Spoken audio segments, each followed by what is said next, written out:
dalam surat 1 Petrus pasal yang kedua, ayat 18 sampai ayat 25, firman Tuhan. Hai kamu hamba-hamba, tunduklah dengan penuh ketakutan kepada Tuanmu, bukan saja kepada yang baik dan peramah, tetapi juga kepada yang bengis. Sebab adalah kasih karunia jika seorang karena sadar akan kehendak Allah menanggung penderitaan yang tidak harus ia tanggung. Sebab dapatkah disebut pujian jika kamu menderita pukulan karena kamu berbuat dosa? Tetapi jika kamu berbuat baik dan karena itu kamu harus menderita, maka itu adalah kasih karunia pada Allah. Sebab untuk itulah kamu dipanggil, karena Kristus pun telah menderita untuk kamu dan telah meninggalkan teladan bagimu, supaya kamu mengikuti jejaknya. Ia tidak berbuat dosa dan tipu tidak ada dalam mulutnya. Ketika ia dicaci maki, ia tidak membalas dengan mencaci maki. Ketika ia menderita, ia tidak mengancam, tetapi ia menyerahkannya kepada Dia. Ia menghakimi dengan adil. Ia sendiri telah memikul dosa kita di dalam tubuhnya di kayu salib, supaya kita yang telah mati terhadap dosa hidup untuk kebenaran, dan oleh bilur-bilurnya kamu telah sembuh. Sebab dahulu kamu sesat seperti domba, tetapi sekarang kamu telah kembali kepada gembala dan pemelihara jiwamu. Amin untuk kebenaran firman Tuhan.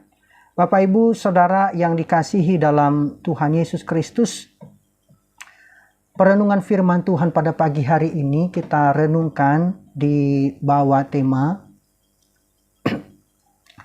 penderitaan Kristus menjadi teladan, sesuai dengan apa yang ditulis dalam perikop Lembaga Alkitab Indonesia, penderitaan Kristus sebagai teladan. Kalau kita melihat dalam bagian ini, Petrus memberikan prinsip dasar untuk hidup benar dalam struktur masyarakat yang paling umum, yaitu rumah tangga. Di akhir tahun yang lalu dalam perenungan teks sebelumnya dengan dedikasi total, dan salah satu unsur yang penting di situ adalah ketundukan. Dalam pembahasan yang ditulis oleh Petrus, ada dua topik yang disejarkan dan tampaknya berbeda, dan ini lebih dipahami ketika pentingnya hubungan anggota rumah tangga di dalam masyarakat atau rumah tangga dalam lingkup masyarakat, baik masyarakat Yunani Romawi yang perlu diberikan perhatian khusus. Memang selama berabad-abad para filsuf Yunani, filsuf moral, menulis tentang hubungan yang baik dalam rumah tangga, baik hubungan budak, hamba dengan majikan atau tuan, istri dengan suami, dan juga anak-anak dengan orang tua. Dan penjelasan Petrus yang tegas mengenai orang-orang Kristen atau orang-orang percaya yang telah dilahirbarukan atau sebagai orang-orang yang telah dilahirkan kembali ke dalam kehidupan baru dengan kesetiaan yang baru, dan penjelasan yang lebih detail mengenai orang-orang Kristen sebagai umat yang dikhususkan sebagai milik Allah dan sebagai imamat yang rajani. Di sini Petrus menjelaskan bagaimana hidup baru di dalam Kristus di tengah-tengah kehidupan sosial yang paling dasar atau yang paling mendasar, yaitu rumah tangga. Rasul Petrus memberitahu orang-orang percaya tentang tugas-tugas mereka dengan cara yang menegaskan bagian dari tatanan sosial dalam lingkup Yunani Romawi, dan secara halus juga menolak premis-premis atau anggapan-anggapan dasar yang tidak sesuai dengan Injil. Dan di sini sepertinya Petrus memiliki kekhawatiran kepada orang-orang percaya yang tidak menggunakan kebebasan moral mereka dengan cara yang mendatangkan kecaman terhadap gereja yang masih bertumbuh pada masa itu dalam konteks penulisan ini. Dan ini akan berdampak pada rusaknya tatanan sosial. Tetapi di saat yang sama, kebebasan moral yang diberikan kepada orang-orang percaya dalam Kristus itu mengubah pemahaman mereka tentang diri mereka sendiri dan cara yang tidak ada bandingannya dengan filsafat moral pada masa itu. Kalau kita melihat istilah yang digunakan dalam konsep baik di pasal 2 dan pasal 2 ayat 18 dan pasal 3 ayat 1 yang ditujukan kepada budak dan istri, ini keduanya dinasihati dengan bentuk kata kerja yang sama, yaitu tunduk pada. Baik budak dan istri itu memiliki ekspektasi sosial yang sama di dalam budaya Yunani Romawi di abad pertama. Berbeda dengan ekspektasi yang diharapkan dari kepala rumah tangga, yaitu laki-laki. Oleh karena itu memang diperlukan penjelasan sebagai bagian yang difahami secara umum pada kedua, baik di dalam kedua teks, baik di dalam pasal 2 ayat 18 sampai 25 dan pasal 3 ayat 1 sampai 6 dalam latar sejarah awal dari penulisan teks ini. Dan pasal 3 ayat 1 sampai 6 kita akan renungkan pada masa yang akan datang. Memang ada beberapa perdebatan mengenai bentuk kata yang digunakan untuk budak di sini. Yang secara umum biasanya digunakan kata doulos atau douloi atau hamba. Tapi di sini menggunakan kata yang berbeda yang langsung mengarah kepada pelayan rumah tangga. Ya. Dalam penggunaan kata hoi oiketai, izinkan saya menggunakan karena ini ada perbedaan mendasar di sini. Dan juga di dalam penggunaan kata budak dan juga istri yang menggunakan gunaikes dalam pasal 3 ayat 1. Ini dianggap sebagai vokatif atau sapaan yang secara langsung dan secara nominatif yang menjadi bentuk milik daripada kedua identitas di sini, baik budak maupun istri. Dan di dalam bentuk kepemilikan, ini sering ditemukan dalam tulisan-tulisan para filsuf Yunani yang menyebut budak dan istri itu sebagai golongan masyarakat, tetapi secara umum tidak menyebut mereka secara langsung. Maka kalau kita melihat konteks dan struktur di bagian 1 Petrus ini menunjukkan bahwa disinilah yang digunakan kata-kata bentuk seru secara langsung. Berbeda dengan para penulis yang lain, di mana Petrus langsung menyapa para budak atau pelayan-pelayan, atau digambarkan juga sebagai hamba-hamba, dengan asumsi memiliki tanggung jawab moral atas perilaku mereka sendiri di tengah-tengah lingkungan sosial. Kalau kita melihat dasar dari perubahan harapan sosial yang dilakukan oleh Petrus adalah teladan Yesus Kristus sebagai hamba Allah yang menderita, yang harus diikuti oleh semua orang percaya, termasuk di dalamnya dalam tatanan rumah tangga, baik pembantu rumah tangga atau budak atau hamba, istri dan suami dan juga anak-anak. Maka kalau kita melihat istilah yang digunakan oleh Petrus di sini, bagian yang pertama ini tidak terbatas hanya pada budak dan juga bukan kata umum untuk budak. Sebaliknya, ini adalah kata yang mungkin merujuk kepada kelompok yang lebih luas. Dan yang dimaksud di sini bukanlah hanya budak, tetapi juga para pelayan. Secara teknis, mungkin bukan budak, namun mereka tunduk pada otoritas yang tidak perlu dipertanyakan lagi, sehingga menghadapi berbagai kondisi yang dialami serupa seperti seorang budak. Petrus juga berbicara lebih umum di ayat 19 ketika ia menetapkan prinsip yang lebih umum yang berlaku bagi semua orang percaya. Kalau kita menganalisis lebih dalam lagi, maka di sini Tuhan kita dan juga Yesus dan para rasul secara konsisten mengajarkan bahwa setiap orang percaya adalah hamba Kristus. Kalau kita membandingkan dalam Markus pasal 9 ayat 35, dikatakan, dan ketika ia duduk, ia memanggil ke-12 murid itu dan berkata kepada mereka, barang siapa ingin menjadi yang pertama, hendaklah ia menjadi yang terakhir dari semuanya dan menjadi hamba dari semuanya. Membandingkan juga dalam Markus pasal 10 ayat 44, dan barang siapa ingin menjadi yang pertama di antara kamu, hendaklah ia menjadi hamba semuanya. Dan kalau kita melihat di dalam ayat 16 yang sudah kita renungkan pada waktu yang lalu, dan juga kita membandingkan dalam Roma, maka bertindaklah sebagai orang merdeka dan jangan gunakan kemerdekaan kamu itu sebagai kedok kejahatan. Tetapi gunakanlah itu sebagai hamba Allah.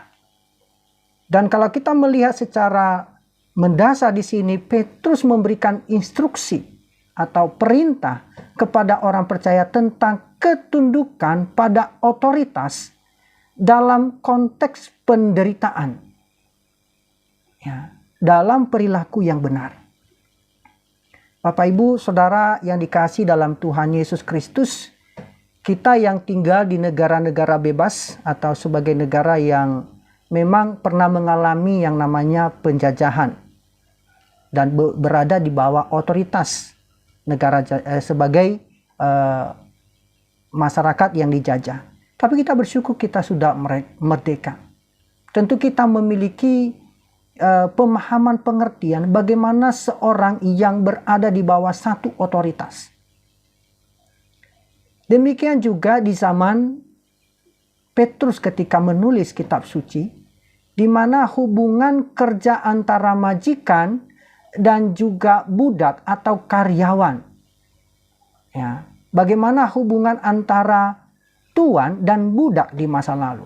Dan Alkitab mengajarkan bahwa dalam kehidupan sehari-hari kita harus menerapkan dan menjunjung tinggi prinsip-prinsip keadilan dan kebenaran, kejujuran dan integritas, perhatian dan juga pertimbangan.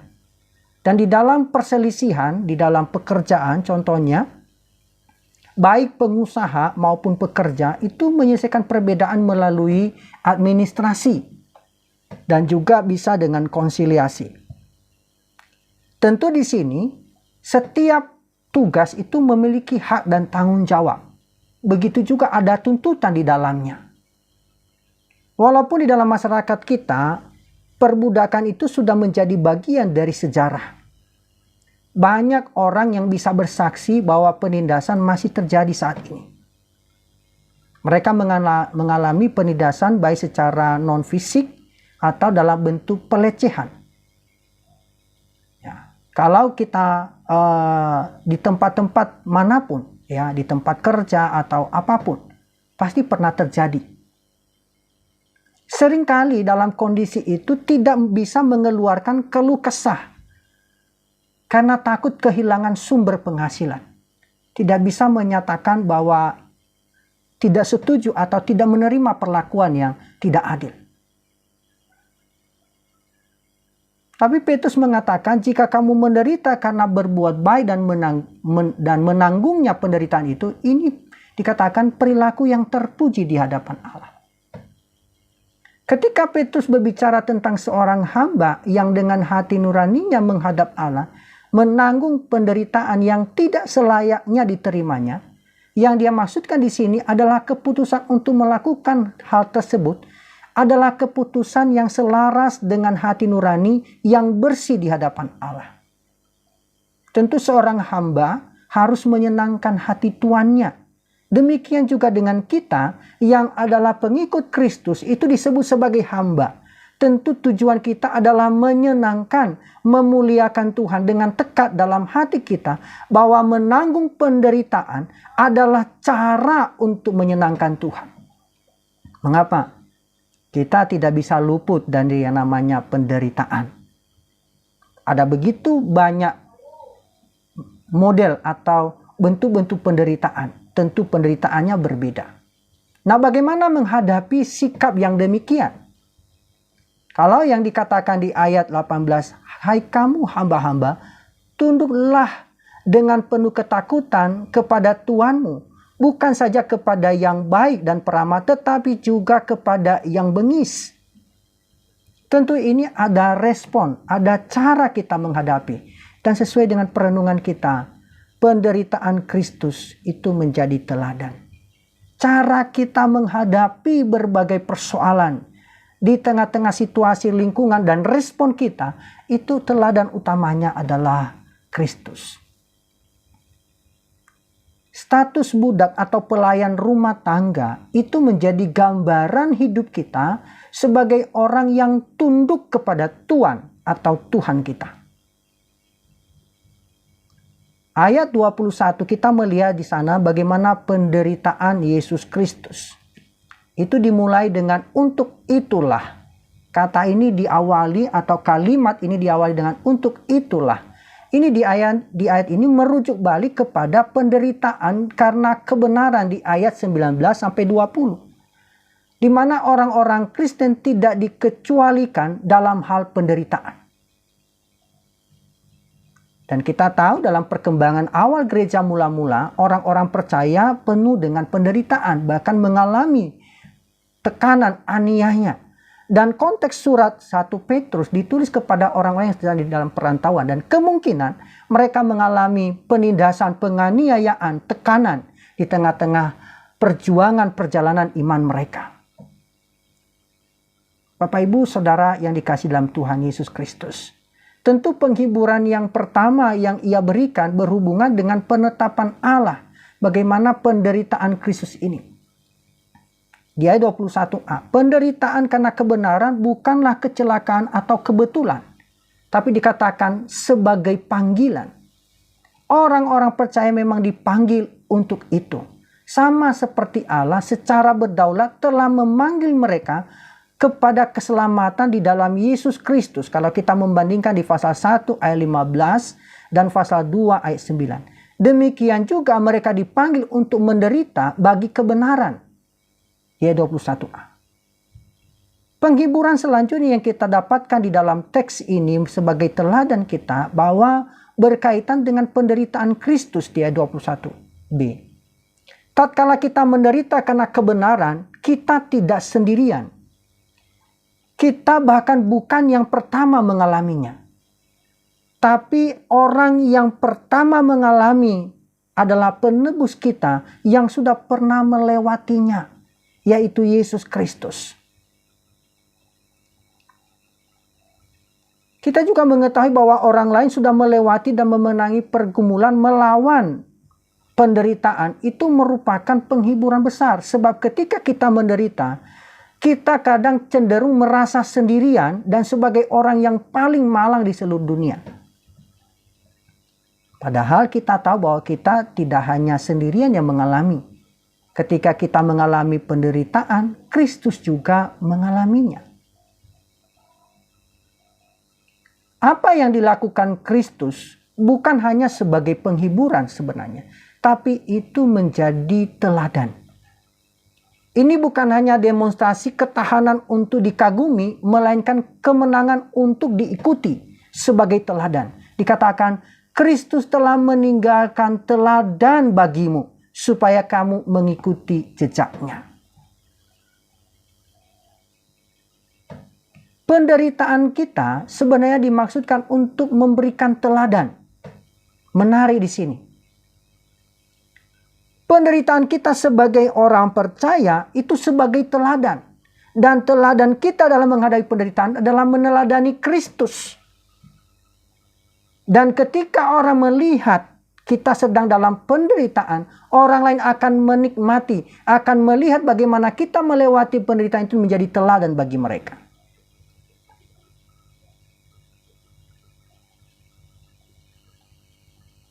Penderitaan Kristus bagi kita, tentu Kristus sudah menjalani dan meninggalkan jejak yang jelas. Maka kita tidak perlu bingung. Kita juga tidak perlu resah dalam menerka. Mengapa? Apa yang kita hadapi, tugas kita adalah hanya mengikuti jejak Yesus Kristus sebagai teladan dengan setia. Saya rasa penderitaan yang kita alami tidak sebanding dengan apa yang dialami oleh Yesus. Kalau kita mati karena dosa kita, itu layak. Tetapi mati karena dosa orang lain itu menjadi satu yang lain berbeda. Dan penderitaan Kristus yang Kristus lakukan untuk kita, itu membuat kita menjadi sehakikat kembali, atau kembali kepada posisi yang semula di hadapan Allah. Itu bukanlah perkara yang mudah. Memang kita menerimanya dengan anugerah. Mengapa? Karena kita tidak layak. Sebenarnya kita tidak layak, tapi karena anugerah dan kasih karunia-Nya kita diberikan kemampuan, kita dilayakkan olehnya. Maka penderitaan dan keteladanan yang diberikan kepada kita itu menjadi contoh utama dalam menjalani hari-hari hidup ke depan. Tentu di sini Petrus tidak menganggap penderitaan kita benar-benar identik dengan penderitaan Kristus. Mirip namun tidak serupa. Yesus tidak memiliki dosa sepanjang hidupnya. Sedangkan kita mungkin hanya tidak bersalah dalam penderitaan yang kita alami.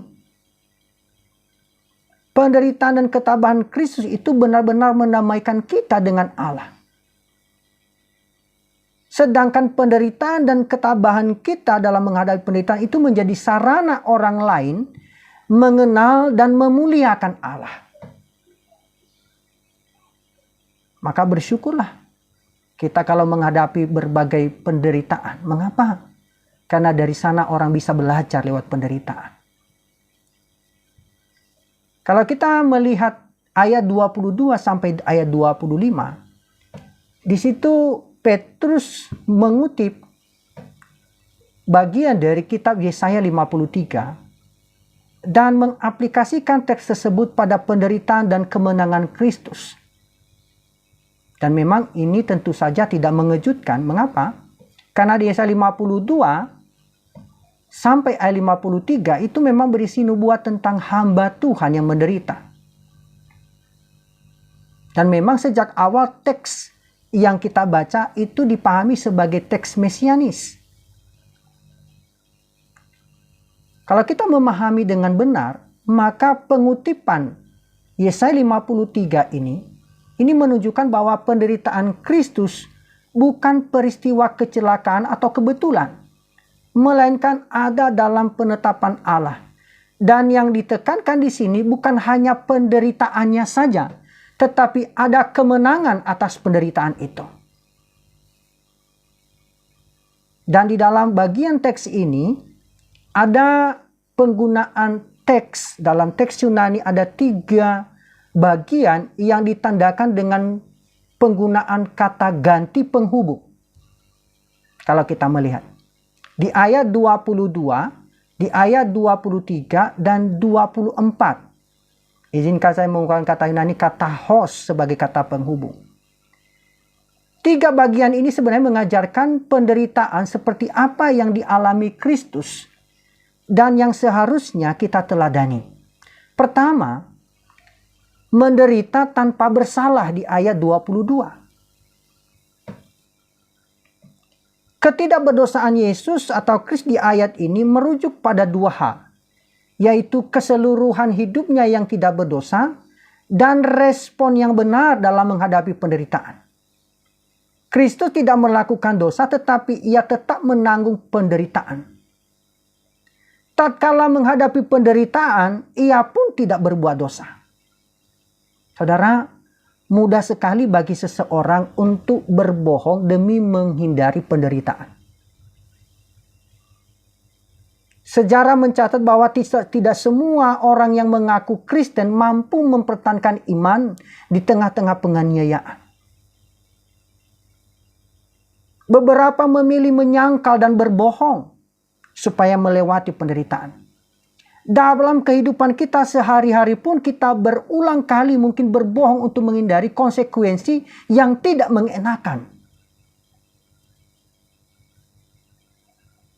Mungkin bersilat lidah, menyatakan ketidakjujuran. Dan seolah-olah kebohongan itu menjadi senjata andalan bagi banyak orang untuk menghindari penderitaan. untuk jujur itu sepertinya sangat langka.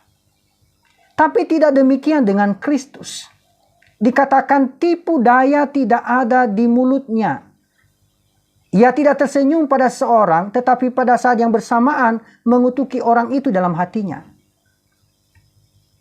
Ia tidak mengandalkan penipuan atau kebohongan untuk mengalahkan musuh-musuhnya. Artinya, dia sungguh-sungguh menghadapinya dengan rela hati, dengan penuh kerelaan. Ini menjadi teladan untuk kita. Hal yang kedua yang kita fahami dari penderitaan Kristus, dia menderita dengan sabar sebagai teladan kita. Di ayat 23. Di ayat 23, di situ kita melihat bahwa ketika ia dicaci maki, sebenarnya caci maki tidak terlalu tepat. Tapi yang lebih tepat itu adalah pelecehan verbal atau ejekan. Karena menggunakan kata loi doreo. Dia tidak balik melecehkan. Ini mengiratkan satu tindakan yang terus-menerus di masa lampau. Artinya, ketika dia dicaci maki, dilecehkan secara ejekan atau kata-kata, dia tidak balik untuk menyerang. Ia mengontrol mulutnya dari semua perkataan yang melecehkan orang lain. Dan ini selaras dengan kesucian di dalam perkataan. Bukan hanya tidak membalas, dia juga tidak mengancam.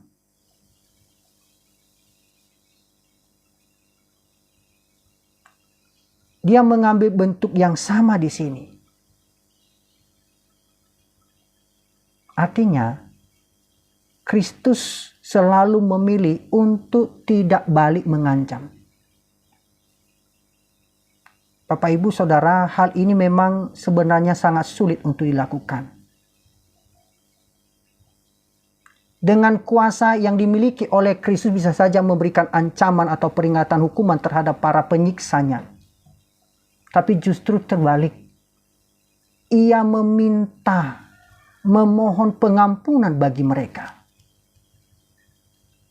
Jangankan orang yang memiliki kuasa, orang yang tidak berdaya pun seringkali mengeluarkan umpatan dan kutukan terhadap orang lain yang menimpakan sengsara kepadanya atau penderitaan. Demikian juga dengan kita, bukan? Mungkin kita sedang diperlakukan tidak adil. Kita sering menggerutu, mengeluh. Mungkin kita tidak berdaya. Tidak berdaya untuk membalas bukan berarti tidak berdaya untuk mengumpat dan mengutuk. Tetapi kita belajar dari teladan Kristus. Dia tidak melakukannya. Bahkan Kristus menghindari keduanya. Membalasnya, mengancamnya dia tidak lakukan.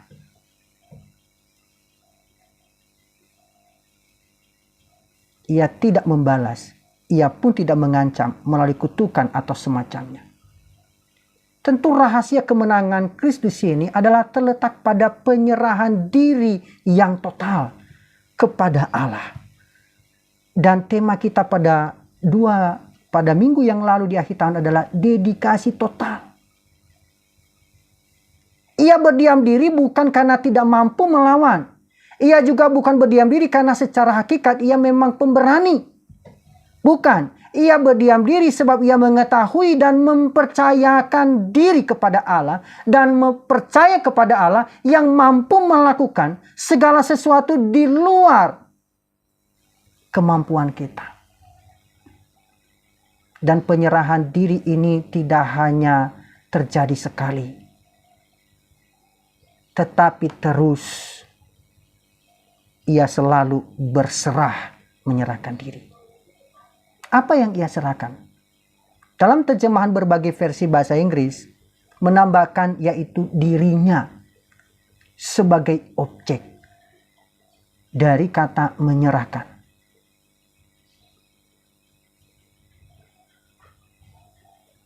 Jadi apakah objek dari kata kerja yang digunakan di sini, Petrus tidak memberikan objek yang secara eksplisit. Kita pun sebaiknya juga tidak membatasinya. Mengapa? Kristus menyerahkan dirinya, perkaranya, dan musuh-musuhnya. Semua ada dalam pemikiran yang dipikirkan oleh Petrus. Saudara, orang yang mengetahui dan mempercayai keadilan Allah pasti tidak akan membalas kejahatan dengan kejahatan. Mengapa? Karena Yesus pernah mengajarkan, berdoalah bagi musuhmu, ya, beri dia makan. Wow, firman Tuhan jelas sekali. Mengapa? Karena mereka yakin bahwa Allah pasti akan bertindak secara adil. Sebaliknya, orang yang mengambil penghakiman di tangannya sendiri justru akan berada di bawah penghakiman Allah. Nah, kadangkala kita sering membalasnya secara tidak adil. Kalau boleh langsung kita terobos. Bapak Ibu, saudara yang dikasihi dalam Tuhan Yesus Kristus, kita belajar dari teladan Kristus dalam penderitaannya. Yang kita pelajari yang menjadi teladan kita dalam penderitaannya adalah menderita demi orang lain. Ayat 24-25. Di bagian awal ayat 24 itu dikatakan dosa-dosa kita. Ada kalimat di situ. Ia sendiri telah memikul dosa kita di dalam tubuhnya di kayu salib. Ini diletakkan bagian awal. Ini memberi penekanan bahwa Kristus tidak mengenal dosa dalam pasal 2 ayat 22. Tetapi menanggung akibat dosa kita.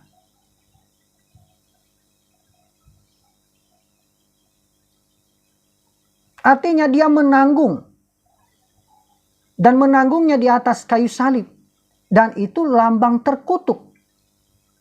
Mengapa dalam Septuaginta, di dalam Ulangan 21-23 dalam terjemahan Septuaginta, orang yang tergantung di atas kayu salib itu adalah orang yang terkutuk. Atau orang yang digantung di atas pohon.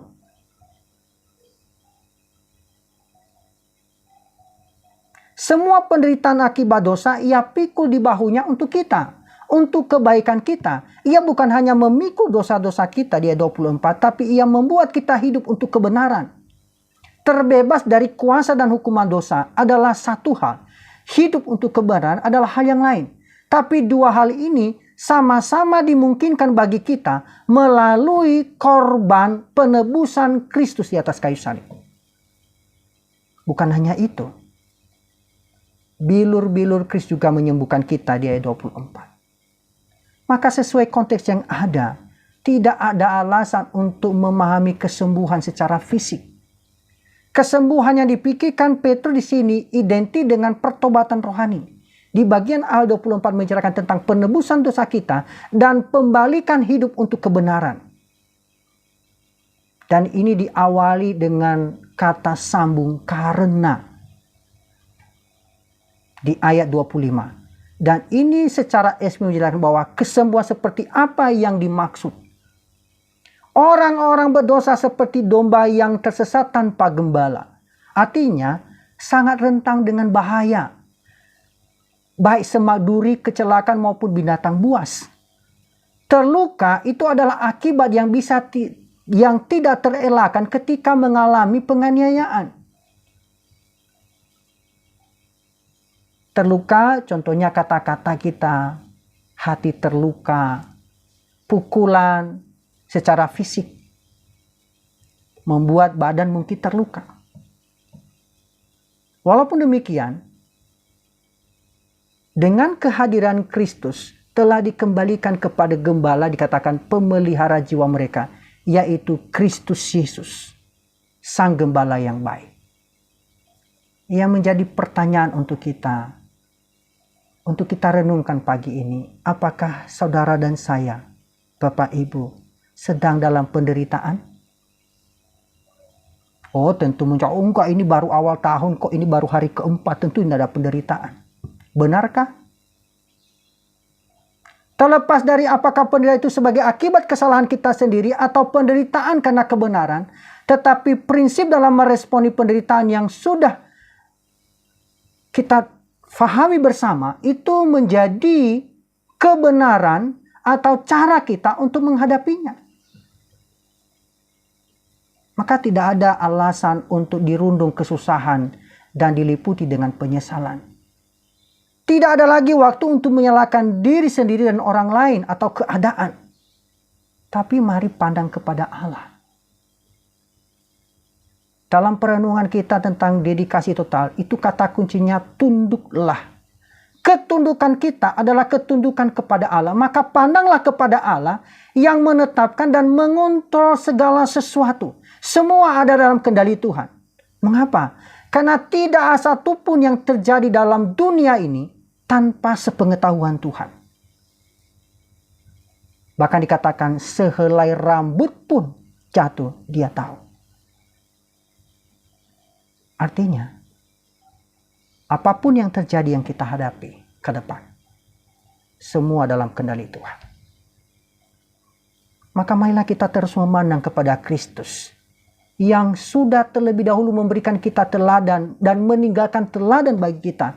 Bahkan mempersiapkan bagi kita tempat yang sesungguhnya adalah tempat final kita terakhir.